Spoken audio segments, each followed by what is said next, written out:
Money 1055 presents Money 2.0. Money 2.0. Now, Broughton on Business. This is Money 2.0. Good morning, Sacramento. Welcome to Broughton on Business. I am your host, Michael Broughton.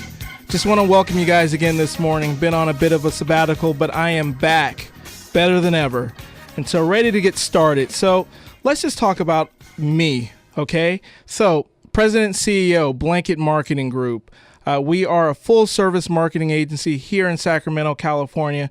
We specialize in digital. You know, that ranges from your SEO, web design, social media, Google AdWords campaign. We do it all. We're the digital guys.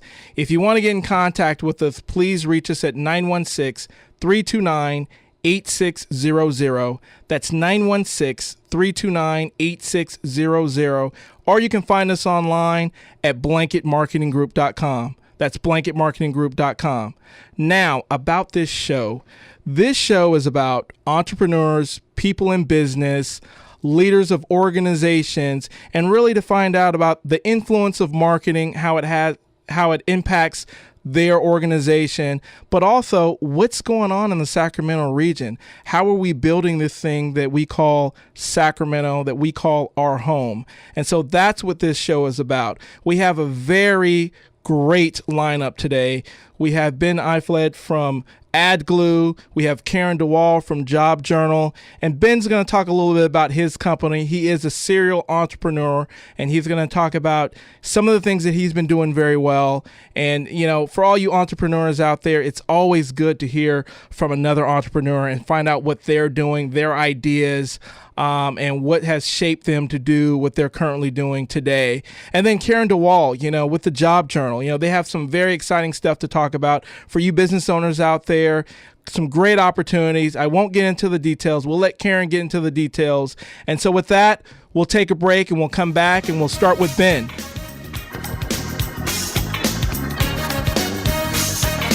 This is Broughton on Business on Money 2.0, sponsored by Blanket Marketing. It's all the rage. Everyone's doing it. Social media. You want to make it in today's market? You got to have a social media strategy. What is social media? Hey, I'm Michael Broughton, President and CEO of Blanket Marketing Group. If you heard it once, you've heard it 1,000 times. In today's fast-paced business world, you aren't in it if you don't have a social media strategy. My company is a full-service digital marketing advertising agency based out of Sacramento, California. With years of delivering professional marketing strategies, we can bring your business to the forefront of your industry. Our motto is, relax. We've got you covered. Give me a call at 329-8600 and let's set up a time to talk about your business strategy. Also, listen to my show every Thursday, 10 a.m. on 105.5. That's Broughton on Business, 10 a.m. every Thursday on 105.5.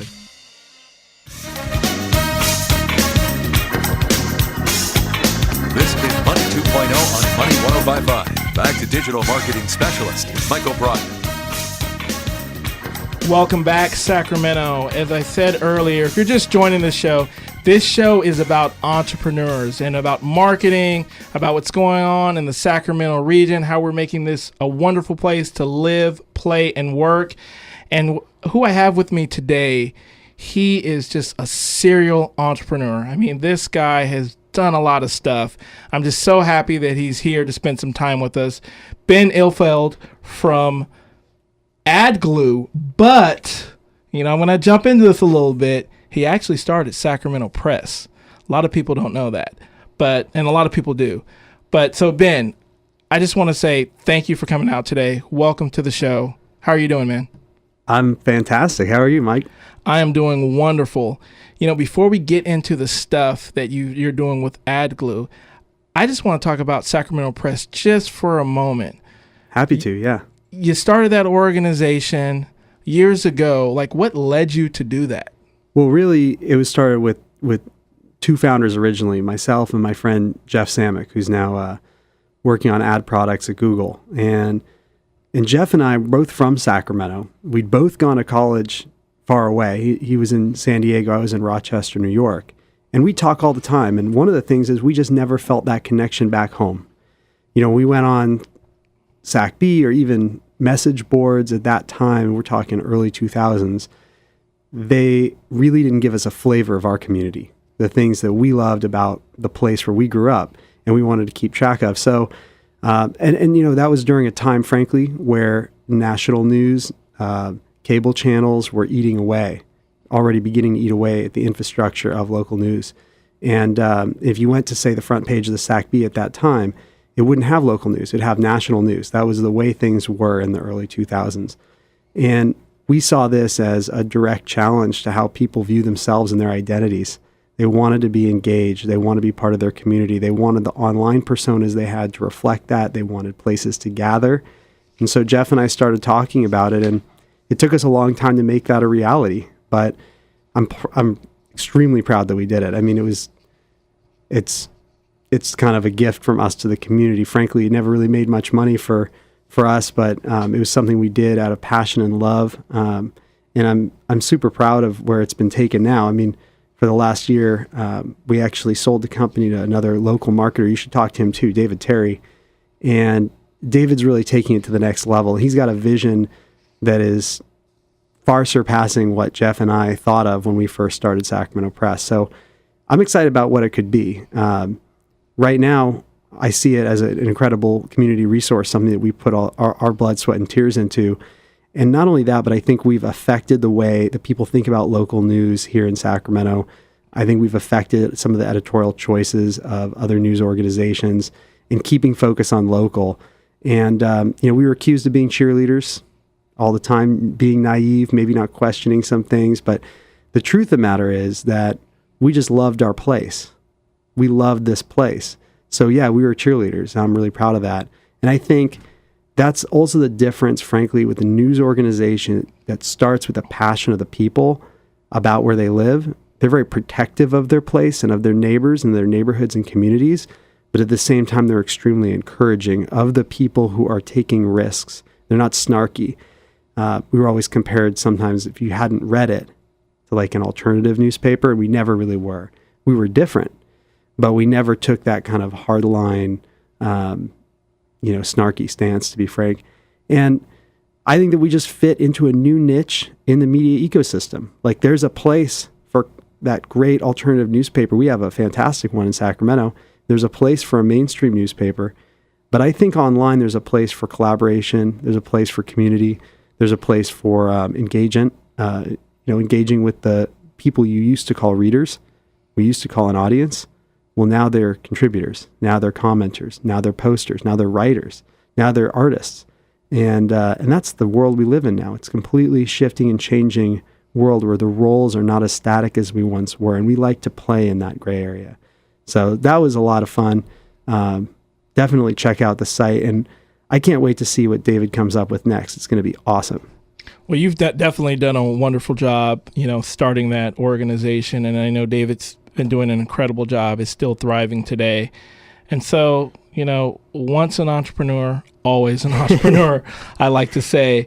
And so you sold that organization, but you didn't stop. You didn't say, okay, I'm retired, I'm going to vacation, I'm going to do this. You have this company called AdGlue. Like, tell me about AdGlue.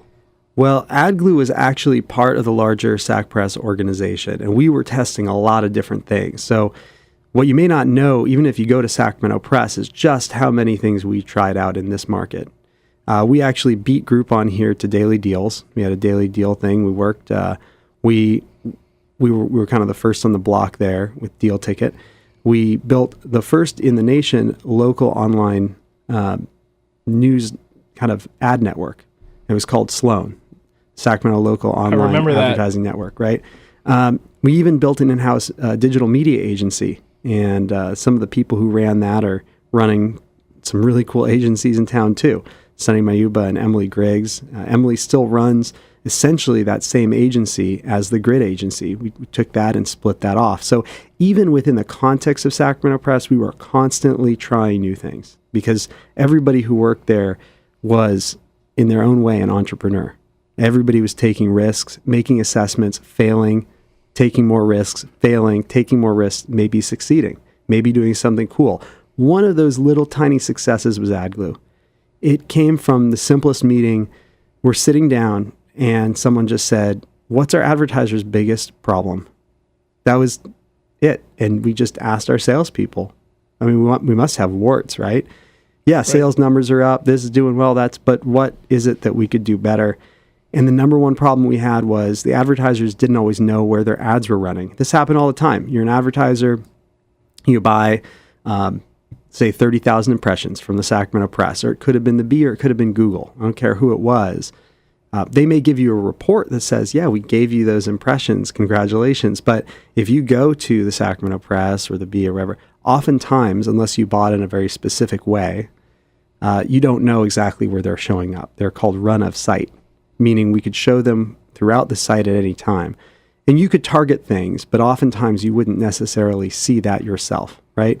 And we weren't really sure what to do. Someone came up with a really stupid answer, which was, why don't we just let them buy a particular article and they get all the impressions on that article? If they go back to the article, they'll see exactly where their ad is.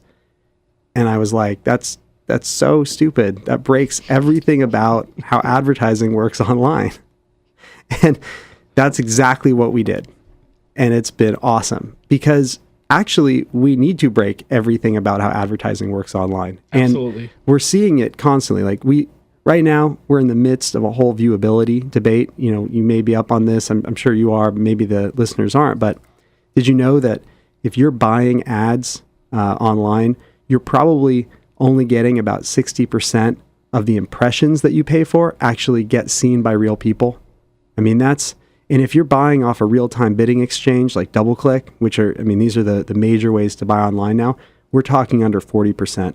Under 40% of the ads that you're paying for aren't actually delivered to human beings to see them. Dollars wasted. Right. So, I mean, that's just an example of how confusing things can be. So when you get that report back, now our advertisers were just saying, we're not sure where our ads are showing up. But now I would say, are your ads even showing up? And so we stumbled into this, right? Nowadays, I know more and I've kind of delved into what is online advertising, how it all works. But at the time, I was just a publisher. You know, it was as if I saw this house down the street, this little media ecosystem house of Sacramento, and I said, that looks a little run down. I think I want to rent a room, see how it is. And I found myself in the middle of a fixer-upper. And there was a lot to do, and we did a lot. We were building new support beams, painting the walls, you know? And the funniest part to me is that at some point, we looked at a nasty carpet of advertising that wasn't really meeting our needs, and it wasn't really meeting the needs of our advertisers, and we started to pull up that carpet, and we found this hardwood floor. And that's really what AdGlue is. So, you know, basically, to take the analogy all the way, we really wanted to allow more people to find that hardwood floor. We wanted to help other publishers do the same thing. That's where we felt we could scale. And so part of the organization had to live on as Sacramento Press. It was what we promised to this community when we started it. And part of the organization had to move on to help other publishers and keep innovating and keep testing and keep trying. Having a serial entrepreneur who's trying different things and throwing things at the wall is not always the best thing for, say, a Sacramento Press, which had become a real major brand in Sacramento. It needed a steward who was ready to make it a real business that wasn't trying to be nationwide fixing every problem. And that really freed me up and some of the technologists to go tackle some of these really big problems for large publishers. So that's how AdGlue started. We just separated out into a new company. We raised some funding, which was scary as hell, you know, and ultimately we came out of it with an incredible product, really cool partners, and we've been able to test it in all sorts of markets around the U.S. So I'm gonna ask you, because there's a lot of entrepreneurs out there with great ideas, and some are like, well, I want to really take this idea to the next level, and money is always a concern when you're doing that. Without giving your secret sauce or how you did it, can you just give us some tidbits of, you know, what do you think are the important principles of raising money, of raising this capital to push that idea forward? That's a really excellent question. I got to tell you, before we go into this, I always hate telling people to just do what I did because, frankly, I already had an established network from Sacramento Press. I knew a lot of people, and Sacramento Press was actually kind of on the world stage. We were doing something that, even though it was very local, we had built our own content management system, and we had a lot of interest from other people. So I was speaking at 40 some odd conferences that year when we decided to go with AdGlue. And so just to tell somebody, oh, it's not hard, just do what I did, really won't work. And what you're going to find out when you're raising this money, frankly, is that it's all about who you know. And unfortunately, it kind of sickens me a little bit, but it's not, Silicon Valley especially is not the place that people make it out to be. It is not fully merit-based.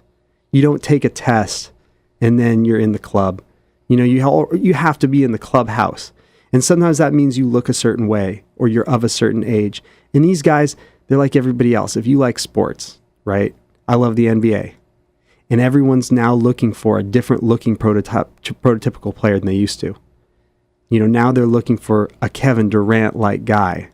And so they're looking at guys coming out of college that might look like Mitch Richmond. And they're going, well, it's, that's not the NBA we live in. We need a Kevin Durant-like guy. And they are going to filter everything through that lens. That's the exact same way it works in the Valley.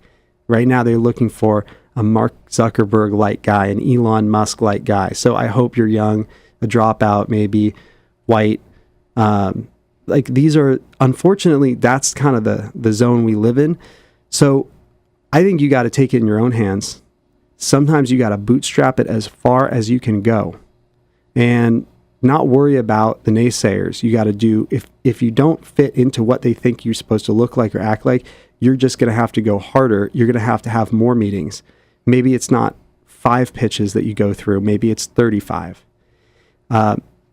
I'm extremely lucky. I feel extremely lucky, and I'm not going to drop that opportunity or say that I didn't deserve it.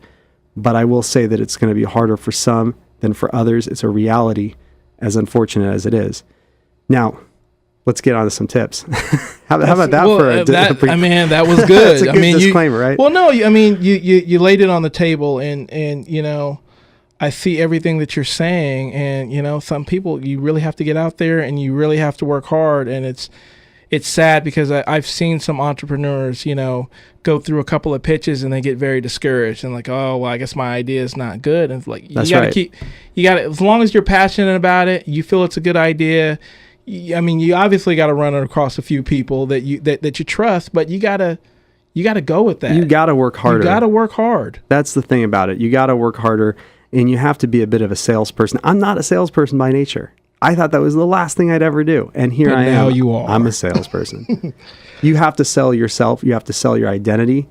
Don't try to conform to exactly what they want. You won't be that unless you walked in the door being that. Right. But the truth is that these guys are just following bad leads. I mean, that just because, and if they pick you because you match up with what they think you should look like walking in the door, then you're probably not going to succeed anyway. You might get their money, but you probably haven't put in the work to be a success in the long term. Absolutely. That's not actually why Mark Zuckerberg's good at what he did. And plenty of people laughed at him because he was seen as antisocial with a social network. But he did it because it wasn't about getting the dumb money.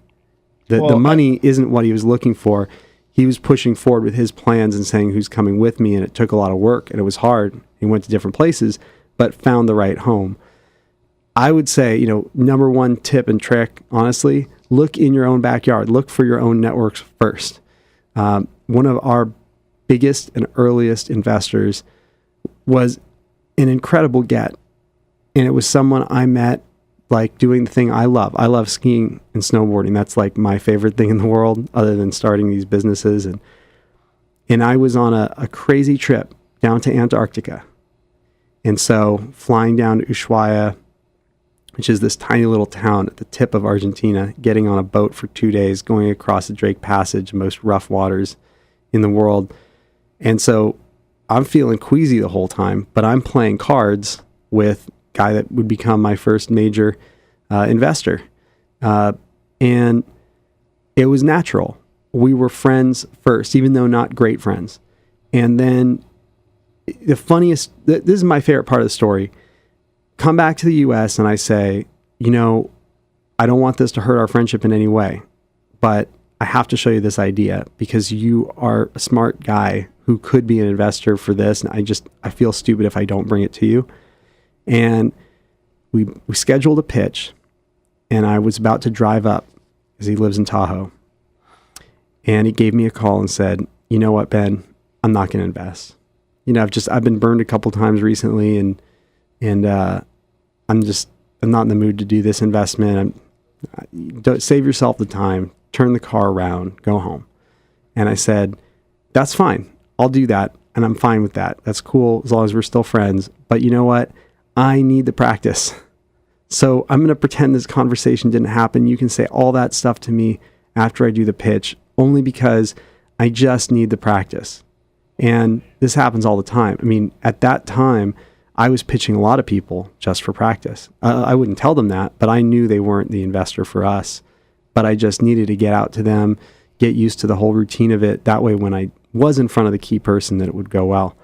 And I got up there. We had some lunch. I gave him the pitch. And he said, you know what? Actually, I want to invest. So I think there's a couple stories in that. But honestly, it's not just about practice makes perfect and practice around the people you know and all that stuff. Don't discount these people you know. Share your passion. Tell them what's going on with you. That's the other thing I think people mistake. There was an era in Silicon Valley where everything was in stealth mode. What are you working on right now, Michael? I can't really talk about that right now. And it's really cool though. But if you want to invest, you can get in, but I can't tell you. That doesn't work anymore. We don't really live in that era right now. We're in an era where you tell everybody and everybody's friend and everybody's friend's friend. Every recruiter in town should know who you're looking for as engineers. Every lawyer in town should know what kind of investors you're interested in. You need to be out there and making connections with people and letting people know what it is that you're doing, why it's important, why you're passionate about it. If you're not doing that, you're not just not going to have investment. You're not going to have clients. You're not going to have engineers. You're not going to have a business. You cannot hide it behind a little wall. I think a lot of people hide it because they're actually afraid their idea isn't good enough or it might fail. But failing is actually the most important part of entrepreneurship. It's the part where you figure out what doesn't work and move to the next. And if you can do that by telling somebody and not building it, you've saved yourself a lot of money and a lot of time. So talk to people. Excellent. I mean, you hit the nail on the head with a lot of these points. And so I know that I don't want to jump around a little bit, but I do want to go back and just talk about AdGlue and kind of what you guys are doing and what you're uncovering in terms of online advertising and the direction that you guys are going. All of these issues that you talked before that exist with online advertising, why do you feel that it's never been addressed before? This is a really good question. A lot of it has to do with the nature of the impression. And so you have to ask yourself, where did this metric even come from? Like, how do we look at what works online and what doesn't work? And it was an arbitrary decision made in the 90s by some of the large players, the Yahoos and AOLs of the world, to make it easier for agencies to buy their advertisements. And to do that, they standardized around the standards of the industry that existed, the impression. And that made sense for radio. It makes sense. It makes sense for TV. It just really makes sense in general for non-digital mediums. Because with radio, you're going to hear that 30-second spot. And that just isn't the same when you move to digital. And so these are legacy problems that we're just getting addressed right now. And what we need to do is take a step back. We need to talk to advertisers. We need to talk to agencies and see where they are different now 25 years down the road and how big data and predictive technologies can actually enhance what they're doing right now. Instead of currently, those things are actually just eating into our personal privacy in order to show the right person the right ad at the right time. I think the real key is to look back to context. Let's go back to basics. Let's put the ad next to the right content that's going to make the audience feel good. Let's make sure that that audience is right, but let's also make sure they're viewing it for a long period of time. There's a lot of hidden junk in there when you open up this old house, right? But if we get back to the simplicity of context, we're going to knock out 90% of it. It's pretty amazing. That's the foundation of what you should be building, especially as a brand marketer. Absolutely. So, you've traveled all over the place. You're an entrepreneur. Why Sacramento is your home base? Why are you in this city? I mean, I love this city, but why do you love the city? Why are you here with all of your businesses? Well, when you get off a plane in Sacramento, it's almost like nowhere else. I can smell it. I can feel the air on my skin. It's like this visceral reaction. It's home. I grew up here, but it's also about the lifestyle that we can have, honestly. If you're an entrepreneur, you're taking risks. I'm sorry, I'm not living large. I mean, the way that some people might. And Sacramento gives you the space to do that. And it has the size of an entrepreneurship kind of network like you, or people like Mark Otero, or people like Sonny Mayuba. And they're accessible, and they're diverse, and they're interesting. They reflect Sacramento. They're not a monoculture, and that's important. So I think what's changed is that before you had to go to a place to find the right engineers, and now you don't have to. Everybody's going to be remote working. So you need to find a place, and Sacramento is my place, where you can thrive. You can live the best lifestyle you want. And I've always loved Sacramento growing up, but I didn't know how powerful and amazing a place it was until I started businesses, how accessible people were, how well connected we all are. It's really a beautiful thing. I mean, and if you don't know, email me anytime. Hit me up on LinkedIn or something, because I'll show you all around town. And they can find you at? Yeah, I mean, you can always connect with me. If you look me up on LinkedIn, I'm just Ben Ilfeld, ILFELD. You can also email me, Ben, BEN, at adglue, ADGLUE.com. So that's easy. So Ben, okay, so, there's some other stuff that you're doing. I mean, like I said before, like you are really a serial entrepreneur. And so, I heard through the grapevine, you rented some places on this organization called Airbnb. And so tell me a little bit about that. And what's your affiliation? Like, what are you doing now? So if you're not familiar with Airbnb, you just have to check it out. I don't care if you are just someone looking to rent out a room or an apartment, or you're looking to travel somewhere and you don't want to stay at a hotel every single time. While I was traveling around, especially for these conferences, sometimes I didn't want to be in a hotel room with the stale air. I wanted to be somewhere that felt like home. And so back then, a few years ago, I stumbled across a new service called Airbnb, just AIRBNB.com. And it made that kind of bed and breakfast lifestyle something that scaled. It allowed me to find people who are renting rooms or homes or apartments that I could stay at while I was in New York or while I was in Boston.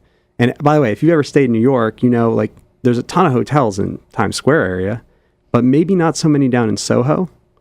But that's where you'd want to be. It depends on who you are. But that was what's so magical about Airbnb. You're living like a local wherever you go. And the host, whoever's hosting you, is really your concierge. And they open the key to the city. And at some point it hit me, maybe a couple of years ago, well, wait a minute. I'm like the perfect host. I mean, I know a lot about Sacramento. I love it. And I figured it'd be kind of fun to try it out. I didn't have a great opportunity until maybe a year ago.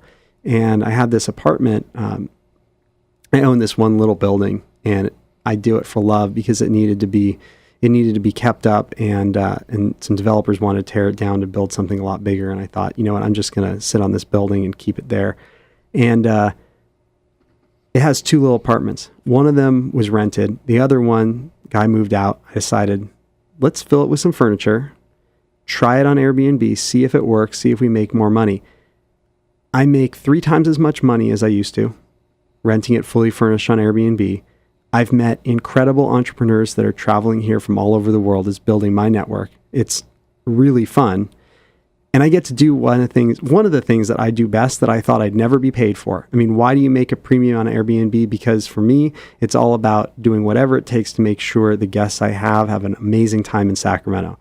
I didn't realize that was a job. It's a job, or at least it's a side project for me, and it's super fun. And it feeds everything else that I've got going on. It feeds my soul. So I love doing that. And then a friend of mine moved away to go work for Google and had a small house also around in Midtown. And we agreed on a price without any real estate agents. And now I got 2 places on Airbnb. So it's scaling up. It's crazy. Wow. I love it.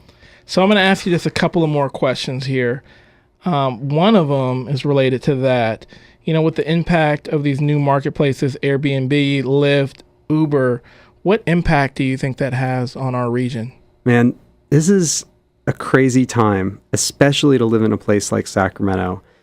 My developer, actually, for AdGloop, my kind of co-founder, really, the guy I rely on for almost everything we're talking about here. I'm just the face of it, really. To be honest, this guy's in Salt Lake City. We've got another developer in Minsk.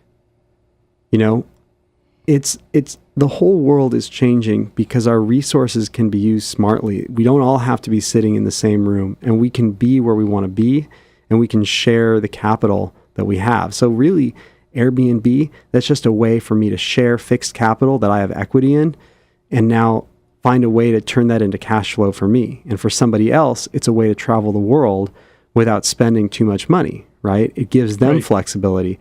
And that's the same thing with the car sharing services like Lyft and Uber, TaskRabbit, Odesk, Elance, you name it. All of these things, to me, it's all part of the shared economy.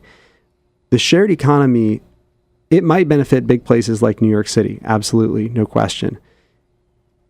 I think it disproportionately benefits smaller places like Sacramento that didn't have access to that capital, didn't know what to do with the capital we did have, didn't have access to the talent pool that now we do.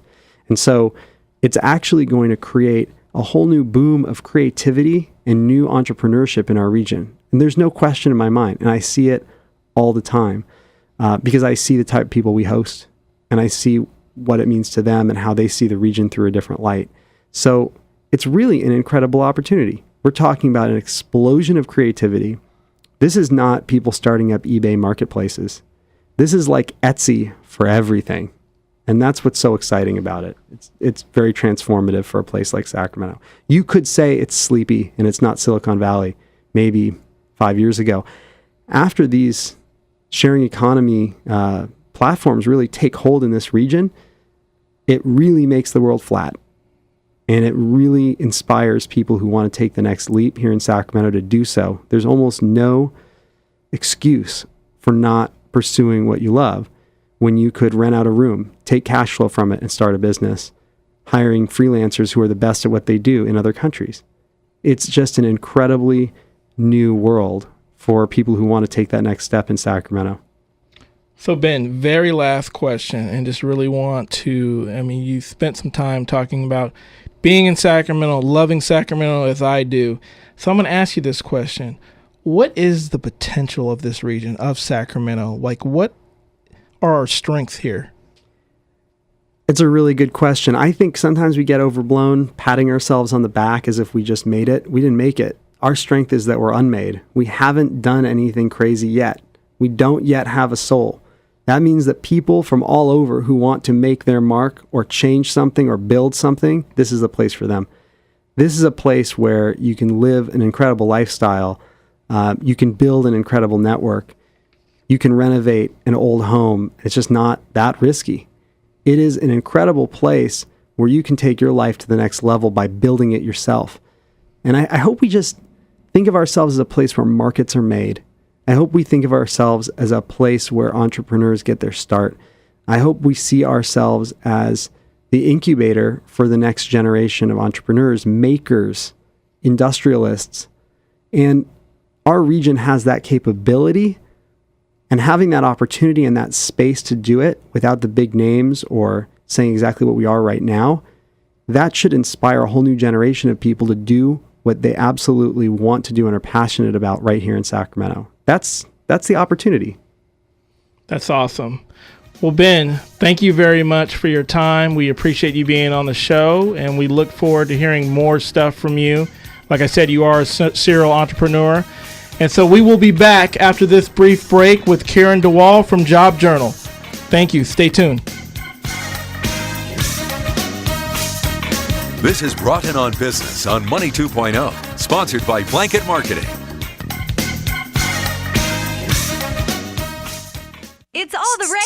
rage. Everyone's doing it. Social media. You want to make it in today's market? You got to have a social media strategy. What is social media? Hey, I'm Michael Broughton, President and CEO of Blanket Marketing Group. If you heard it once, you've heard it 1,000 times. In today's fast-paced business world, you aren't in it if you don't have a social media strategy.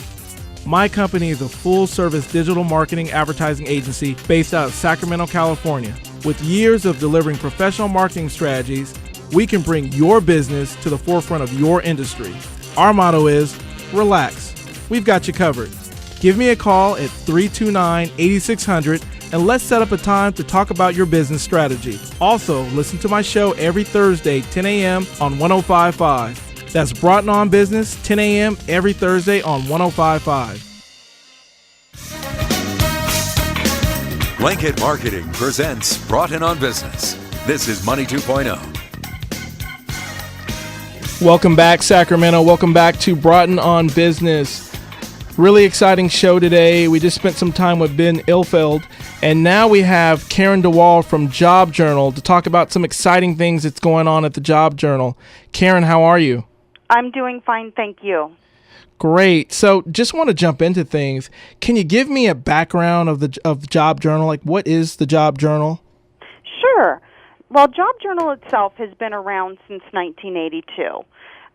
We started as a print publication here in Sacramento, and we've morphed into an online employment website, jobjournal.com, and we also produce 24 higher event job fairs a year, and basically everything employment related is what we do.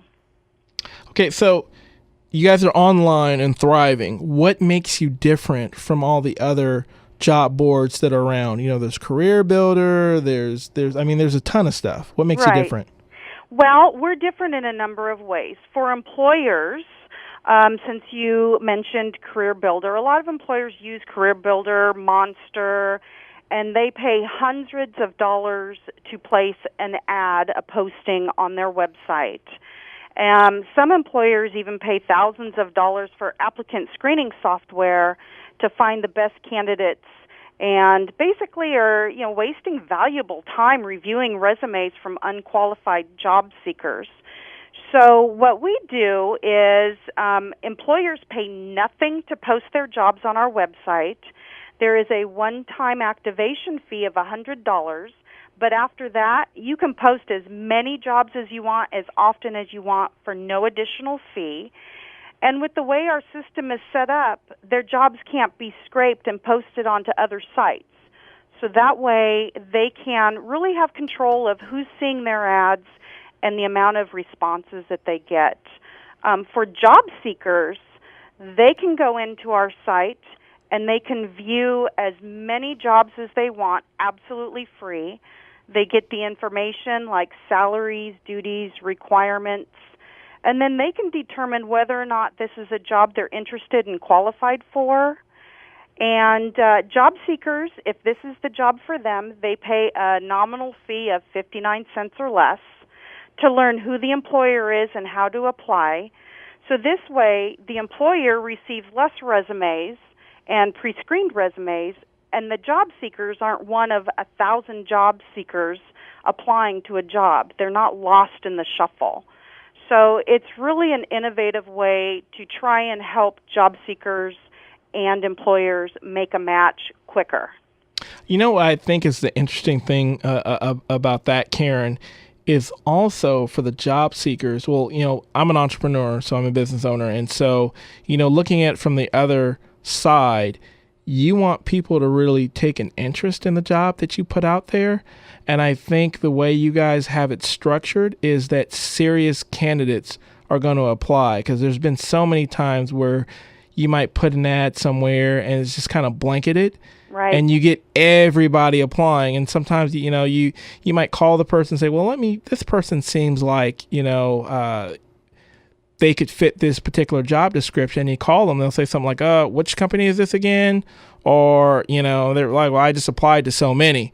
So Exactly. And what we're finding is with these larger online job boards, because it's so easy to just blast your resume out to everybody, it really does put you in a situation where, as a job seeker, you feel like you're in a black hole because the employer is so inundated with so many responses, they can't get to you.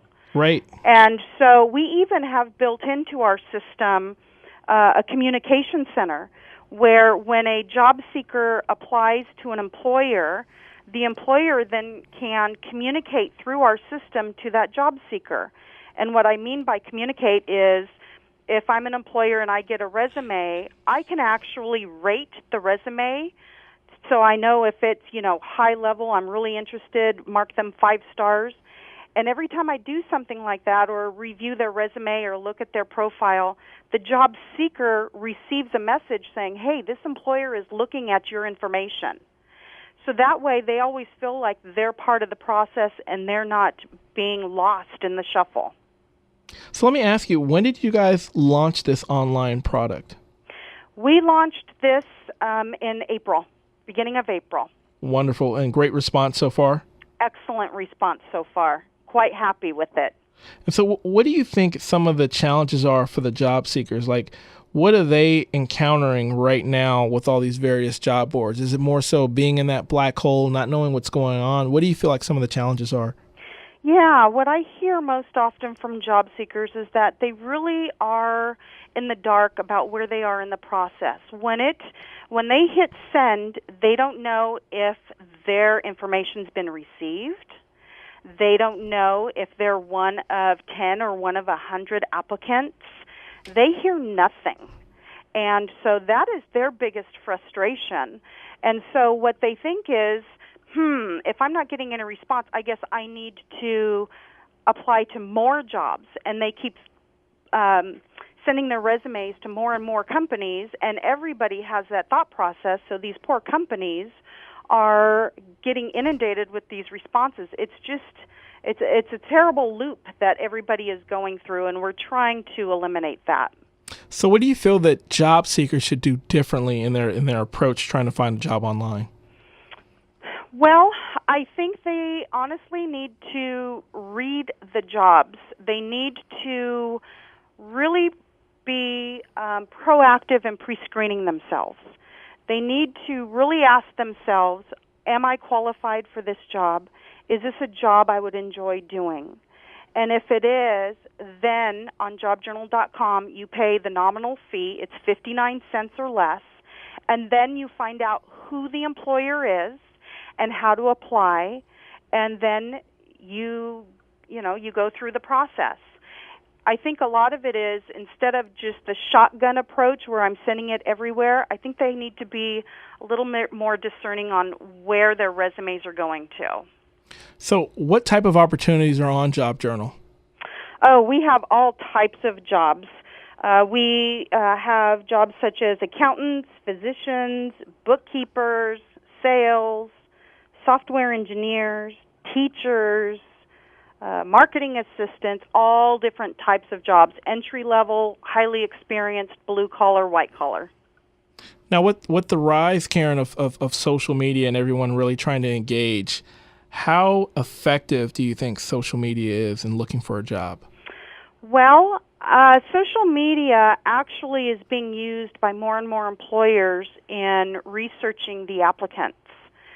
So I always warn job seekers that have a Facebook page, a Twitter page, anything like that. You need to really look at your profile, clean it up, make sure that your profile image is professional. You don't want any risque photos or anything like that. Let your friends know that you're on a job search right now, and not to post anything to your site that could harm you, because you don't want anything to affect you negatively. So, really watch what you're putting out there in social media, because a lot of employers are using that now in trying to figure out who is this person that's applying to the job. Are they going to be a good match? What is it that they're interested in? So, Karen, I hear you guys have a job fair coming up. We do. So give me some information on that. Okay. Well, we have an event coming up on August 26th. It's at the Masonic Temple, 1123 J Street. It's from noon to 4. And all employers that are at our event must be recruiting. They must have job openings. So there's no looky-loo companies there. And we have all types of industries that are going to be represented there. Government is heating up. State agencies will be there. Federal agencies will be there. We have companies from the finance industry, from hospitality, manufacturing, retail, and they're all looking for various jobs. So what would you say that job seekers should do to prepare for this fair? Well, first thing is make sure your resume is up to date. Make sure you have a proper phone number, an active phone number on your resume. I can't tell you how many times we've called applicants and the phone number's disconnected, and then there's no other way to contact them. So make sure all your information is correct. Get your 30-second elevator speech ready. Be prepared to talk one-on-one with employers. There's going to be probably a dozen or more companies at this event, and they're all there to hire, and they want to talk to you. So just be prepared to give a good first impression and have a great conversation with these employers. So a follow-up question is, what mistakes does job seekers make when they attend these job fairs? What do you see most common? The most common mistake when they get to an event is they look around at all of the companies and they make a judgment call based upon the employer name, whether or not they're going to apply and it's the right job. That is the biggest mistake because you never know what position they're recruiting for. We've had some companies, an automobile dealership actually, where they were looking for not only a management position but a finance position. And everybody saw the company and thought, I don't want to be a car salesman, but that's not what they were recruiting for. They had other opportunities. So the one tip that I give every job seeker that goes to any event is talk to each employer, talk about your skills, and ask them what job do they have available that might match their skills, and then learn from that. If they don't have a job for you right then and there that matches your skills, ask them when they will. They might in the near future, you never know. And if they don't hire for someone with your skills, then at least you know that they're not an avenue for you to go to next time. Wonderful. So Karen, in closing, what would you say to employers? To employers, I say give jobjournal.com a try. I think you're going to be very happy with what we are offering.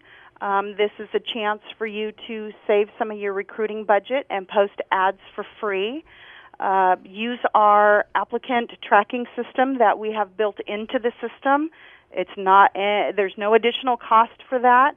That way you can track your resumes. The system will actually correspond with the job seekers for you, so you don't have to worry about that. It's a great, great website to use. Awesome. Karen, thank you very much for your time. We appreciate you. Thank you very much. Take care. Okay, bye-bye. So, as you know, we had a great show today. Ben, earlier today from AdGlue, just really talking about his company's serial entrepreneur, good stuff, talking about online marketing, digital, and the effects that it has, and also talking about the city and how we can grow as a region.